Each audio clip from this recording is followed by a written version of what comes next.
Soy Marta García Ayer y esto es La España del Futuro, una iniciativa del Foro de Marcas Renombradas Españolas y Crédito y Caución. Y vamos a conversar con líderes de las empresas españolas para analizar con ellos los retos a los que se enfrentan y a los que nos enfrentamos como país. Hablaremos de pasado, presente y futuro. Estamos con Adriana Domínguez, presidenta de Adolfo Domínguez. Bienvenida, Adriana. Muchas gracias. Un placer tenerte aquí. Entiendo que llevar el apellido de tu compañía, la compañía que presides, conlleva más allá del cargo toda una responsabilidad. Pues nunca he conocido otra realidad, o sea que no tengo punto de comparación, pero la verdad que yo estoy muy agradecida de cuando vienen tiempos difíciles, pues uno se cuestiona muchas cosas porque no es fácil gestionar empresas y para mí llevar el nombre me lo pone más fácil porque no me da escapatoria, me enfrento a mi destino. Bueno, antes de ser la presidenta de la empresa que fundó tu abuelo, has tenido varios cargos al frente y la formación que has tenido también no es del todo habitual en el sector. ¿Eres actriz? Cuéntanos esto. Bueno, yo lo de ser, yo creo que eres si estás ejerciendo y yo no creo que... Esto es como el periodismo, ¿no? Exacto. Estoy hace muchos años, más de 15 años yo creo, con lo cual no diría que soy actriz. Pero creo que la gente no entiende muy bien lo que es la interpretación. Muchas veces se cree que es una impostación, se cree que es la acción, el hacer, cuando realmente la interpretación es mucho la escucha. Para ser buen actor tienes que escuchar muchísimo. Y creo que para dirigir bien la escucha es fundamental. Hay que escuchar para realmente entender lo que tienes delante. ¿Y qué particularidades tiene en la gestión ser una empresa familiar? ¿Tiene una relevancia especial o al final gestionar es gestionar y da lo mismo que sea una empresa familiar que una empresa cotizada?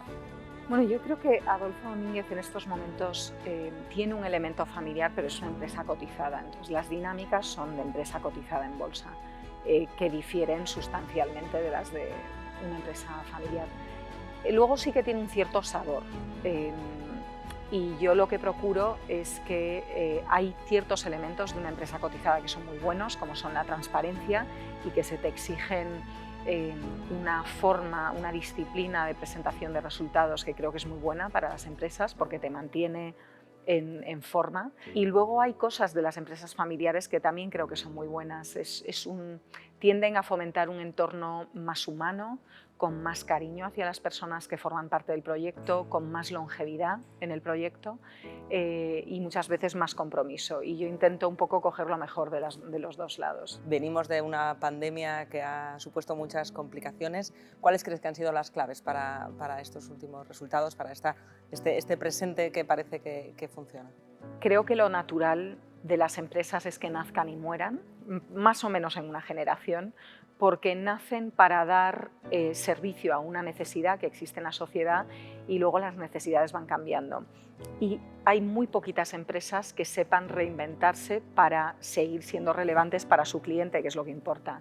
No sé si es lo más natural, es un ejercicio extremadamente difícil, reinventarse constantemente, pero es lo único que te da una longevidad como la que tenemos nosotros. Las colecciones y la forma en que tú ofreces esas colecciones a tu cliente tienen que estar en sintonía con la sociedad. Nosotros tenemos, aparte de la omnicanalidad de la que se habla, que son tiendas y online, tenemos muchos otros proyectos de cómo llegar al cliente. Por ejemplo, uno de ellos se llama ADN y es una caja que llega a casa que tú ni has pagado, ni has pedido, ni has seleccionado, que no tiene nada que ver ni con ir a una tienda ni el online, pero sin embargo es uno de los proyectos con los que más éxito estamos teniendo a nivel de KPIs, ¿no? Entonces, ¿por qué tiene éxito un proyecto así? Pues porque el diagnóstico es la gente ya no tiene tiempo ni de pensar en lo que necesita. Entonces, si tú haces ese trabajo por ellos y además lo haces bien y aciertas, la clave es acertar, pues es un nuevo servicio que estás dando a la sociedad. ¿Y eso cómo funciona? Imagino que hay muchos datos detrás para poder anticiparse a las necesidades de las personas antes de que ellas mismas sean conscientes de lo que les falta. Lo que hay es un cruce de caminos.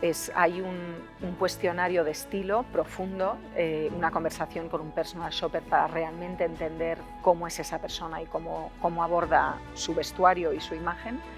Y luego, por otro lado, hay una clasificación muy exhaustiva con 50 parámetros de cada prenda de la colección y hay 1.200 prendas diferentes por temporada, con lo cual es un trabajo muy arduo de clasificación.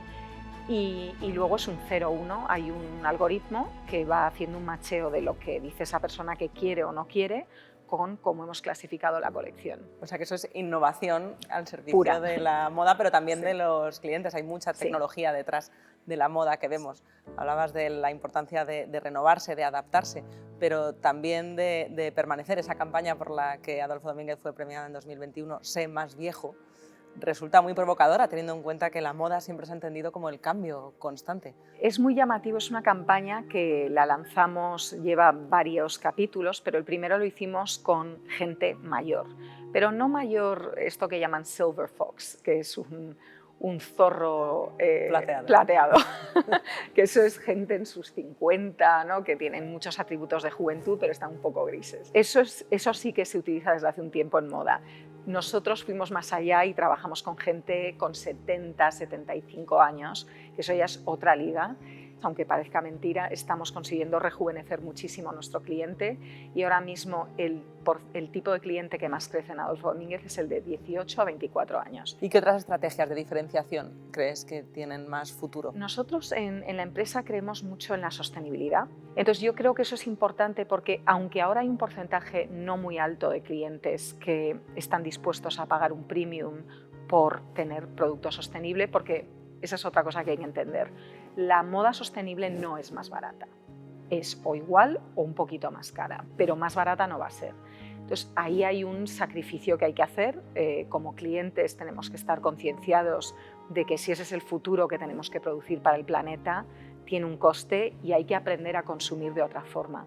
Y consumir de otra forma, nosotros por lo que apostamos es calidad, es decir, que la ropa no se autodestruya en 4 o 5 lavados. Entonces yo hace unas semanas en Alicante escuché una frase que me gustó muchísimo y nunca la había oído, que era que antes en los pueblos la gente decía: hija, compra caro que somos pobres. Entonces creo que como sociedad tenemos que apostar por la calidad y luego a nivel de diseño, de moda, también por la temporalidad, es decir, cosas que estén pensadas para que no te canses de ellas en unos meses. Claro, es un cambio de manera de producir, pero también de mentalidad en los consumidores.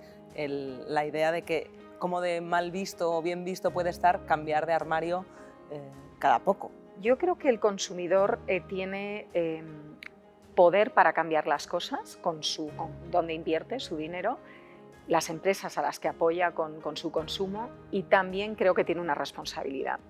Y creo que es muy difícil pedirle a la industria que sea la promotora del cambio cuando una parte de la industria vive de fomentar ese tipo de cambio. Entonces yo creo que tenemos que ser inteligentes y saber que el cambio somos nosotros y que hay una situación de emergencia climática que requiere no solo que las empresas cambien, sino que los consumidores se responsabilicen del tipo de consumo que hacen, porque eso provoca que unas empresas produzcan para dar satisfacción a esas necesidades, ¿no?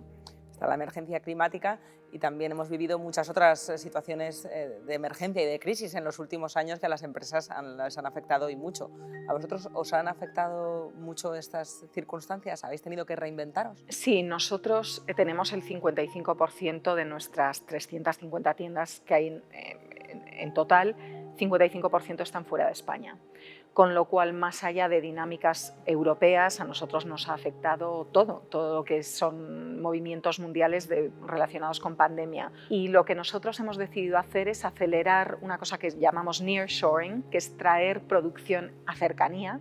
En nuestro caso, mayoritariamente ha sido Portugal, y que nos ha traído muchos beneficios, entre ellos acelerar mucho la cantidad de sellos ecológicos que tenemos o de sostenibilidad que tenemos en nuestras prendas. Entonces ahora mismo estamos con un 30% de la producción en cercanía, cuando prepandemia estábamos en un 0,5, quiero decir, hacíamos todo en lejanía. Es un cambio muy grande y queremos llegar al 50% en las próximas temporadas. ¿Qué otras implicaciones tiene pasar de la globalización a la relocalización? ¿Se está creando más empleo en cercanía del que se creaba antes? Bueno, indudablemente cuando eliges un proveedor en cercanía, eso son puestos de trabajo. Pero yo no estoy en contra de la globalización, producimos en muchos países, quiero decir, no me parece que por ser una marca que ha nacido en España tenemos que hacer todo aquí. Creo que es muy bonito que produzcamos en distintos países y que vendamos en distintos países y que seamos una comunidad global. Lo que tampoco me parece fantástico es la desindustrialización de Europa. Eso me parece que habría que revisarlo, pero creo que solo es posible si para reindustrializar damos un valor añadido. Y ese valor añadido en la moda especialmente es la sostenibilidad. Es, por ejemplo, plantear plantas de producción donde el agua no sale fuera, con lo cual no estás contaminando, los químicos que estás utilizando se reciclan y se limpian dentro de la propia planta.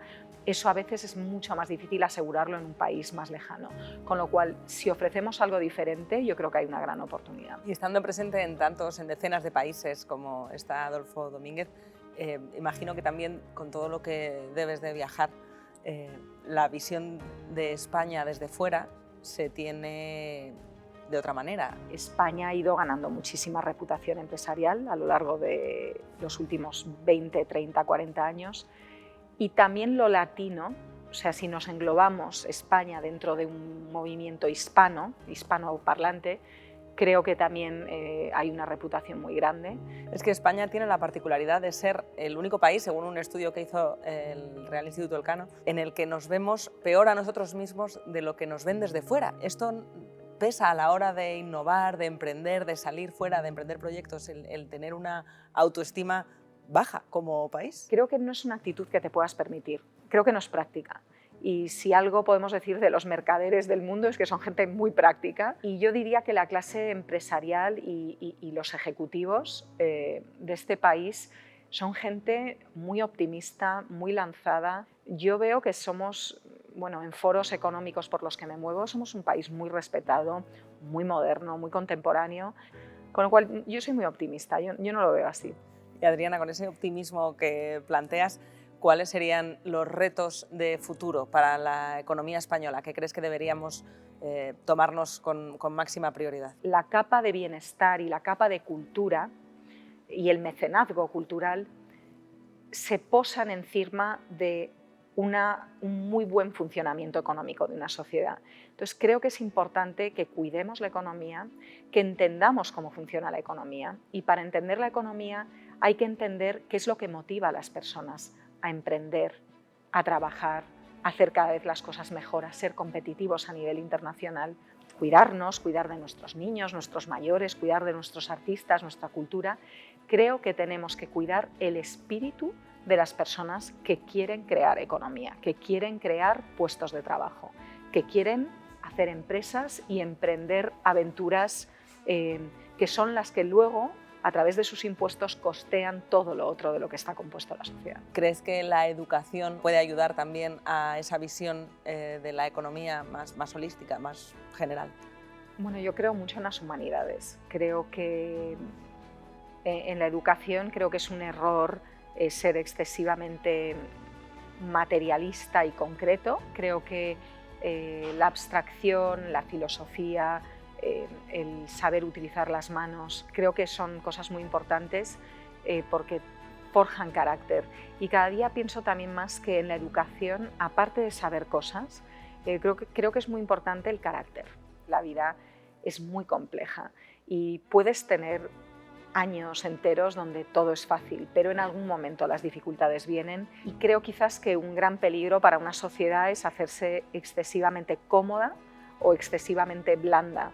Entonces hay que analizar muy bien qué componentes son decadentes en nuestra sociedad, qué componentes construyen futuro y ser enérgicos y luchar por un futuro más bonito y mejor. Y si no, a lo mejor llega uno de esos algoritmos a los que les podemos poner muchos datos para que nos anticipen qué va a ser lo que necesitemos el año que viene, ¿no? Por eso se necesita la parte humanística, porque no funcionan así los algoritmos. Es mucho más mecánico. Ahí es donde está la creatividad y el talento humano, ¿no?